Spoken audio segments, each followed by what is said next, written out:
আজকের রেসিপি রাজকীয় স্বাদের খিরসা পাটিসাপটা পিঠা। শীত আসলে এই পিঠাটা অনেকবার খাওয়া হয়। অনেকেই এই পিঠাটা অনেকভাবেই বানিয়ে থাকেন, তবে আজকে আমি আমার রেসিপিটা শেয়ার করছি। রাজকীয় স্বাদের খিরসা পাটিসাপটা পিঠা তৈরি করার জন্য চুলায় একটি প্যান বসিয়ে এখানে 1 লিটারের মতো দুধ দিয়ে দিচ্ছি। এখন দুধটাকে ভালো করে নেড়েচেড়ে জাল করে অর্ধেক পরিমাণে করে নিতে হবে। আর এদিকে আমি খেজুরের গুড়টাকে একটি নাইফের সাহায্যে ঝুড়ি ঝুড়ি করে কেটে নিচ্ছি। এখানে একটি বাটির মধ্যে 1 কাপ দুধ নিয়েছি আর এর মধ্যে 2 টেবিল চামচ চালের গুঁড়া নিয়েছি। আর চালের গুঁড়াটাকে এখন ভালো করে নেড়েচেড়ে একসাথে মিশিয়ে নেব। আপনারা চাইলে এখানে চালের গুঁড়ার বদলে সুজিও দিতে পারেন। দুধটাকে জাল দিতে দিতে অর্ধেক করে নিয়েছি আর এখন এর মধ্যে কুচি করে রাখা খেজুরের গুড় দিয়ে দিচ্ছি। লবণ দিচ্ছি পরিমাণ মতো আর হাফ চা চামচ দিয়ে দিচ্ছি এলাচ গুঁড়া। এখন এগুলোকে ভালো করে নেড়েচেড়ে দুধের সাথে মিশিয়ে দিতে হবে। এখন এই দুধের মধ্যে 1 কাপ নারকেল কোরানো দিয়ে দিচ্ছি আর সেই চালের গুঁড়াটাও এখানে দিয়ে দিচ্ছি। ভালো করে এগুলোকে নেড়েচেড়ে একসাথে মিশিয়ে নিব আর পানিটা শুকিয়ে নিব। দেখতেই পাচ্ছেন কত সুন্দর করে পানিটাকে আমি শুকিয়ে নিচ্ছি। খিরসাটা এখানে একদম পারফেক্টভাবে তৈরি হয়ে গিয়েছে। এটাকে আমি এখন চুলা থেকে নামিয়ে রাখবো। এখন পাটিসাপটার ব্যাটার তৈরি করব।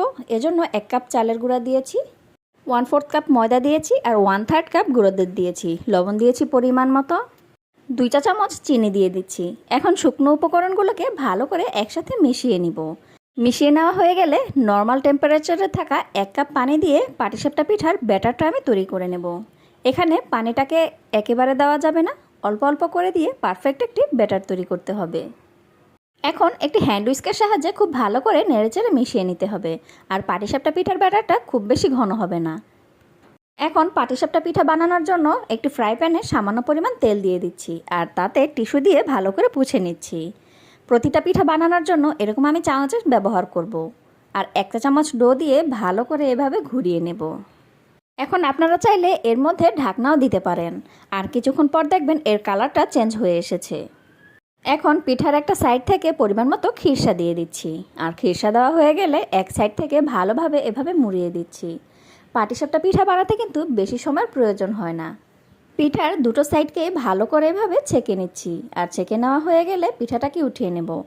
এরপর আবার 1 চা চামচ ব্যাটার নিয়ে পাতলা করে এভাবে ঘুরিয়ে দিলেই তৈরি হয়ে যাবে। আর প্রতিটি পাটিসাপটা পিঠা করতে 30 সেকেন্ডের বেশি সময় লাগবে না। দেখতেই পাচ্ছেন আমি সবগুলো পিঠাকে সেমভাবেই বানিয়ে নিচ্ছি। আর এই পিঠাটা খেতে কিন্তু একদম রাজকীয় স্বাদের হয়। ভালো লাগলে আমার পেজটি ফলো দিবেন আর চ্যানেল সাবস্ক্রাইব করবেন। বন্ধুরা, ভিডিওটি ভালো লাগলে অবশ্যই আমার চ্যানেলটি সাবস্ক্রাইব করবেন আর লাইক কমেন্ট শেয়ার করতে কিন্তু ভুলবে না। নেক্সট ভিডিও দেখার আমন্ত্রণ রইল।